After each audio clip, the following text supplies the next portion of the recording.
देशभरात मुसळधार पावसामुळे धरणांच्या पाणीसाठ्यात वाढ। पावसामुळे धरणामधील पाणीसाठा 14 वर्षांच्या तुलनेत 14% अधिक। नागपूरकरांना आज पाणी कपातीचा सामना करावा लागणार। शहरातील सुमारे 70% भागांना होणारा पाणी पुरवठा खंडित।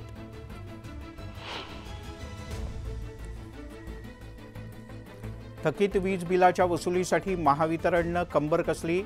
थकबाकीच्या वसुलीसाठी संबंधितांना वेळोवेळी फोन कॉल करण्याचा निर्णय।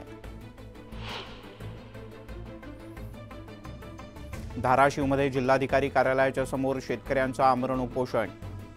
सिबिल न पाहता पीक कर्ज देण्याची मागणी।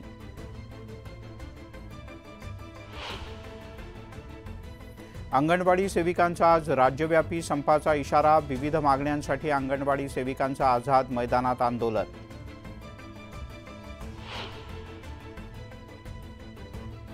शाळेतील विद्यार्थ्यांच्या सुरक्षेचा प्रश्न ऐरणीवर। छत्रपती संभाजीनगरात 90% स्कूल बसमध्ये कॅमेरे तर 50 शाळांमध्ये सीसीटीव्ही कॅमेरेच नाहीत।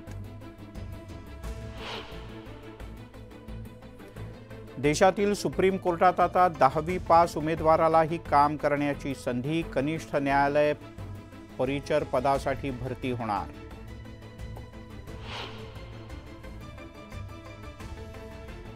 मुंबई मेट्रो 3 भुयारी मार्गिकेवर बीकेसी ते आरेच्या दरम्यान 10 स्थानकांचं काम पूर्ण। मेट्रो सेवा सप्टेंबरमध्ये सुरू होण्याची शक्यता।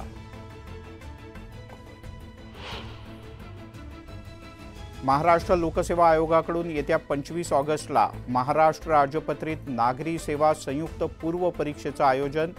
कृषी सेवेतील 258 पदांचा समावेश करण्यासाठी विद्यार्थ्यांचं आंदोलन सुरूच। सिक्कीममध्ये मोठं भूस्खलन। तिस्ता धरणावर बांधलेलं वीज केंद्र उद्ध्वस्त। भूस्खलनाची घटना कॅमेऱ्यात कैद।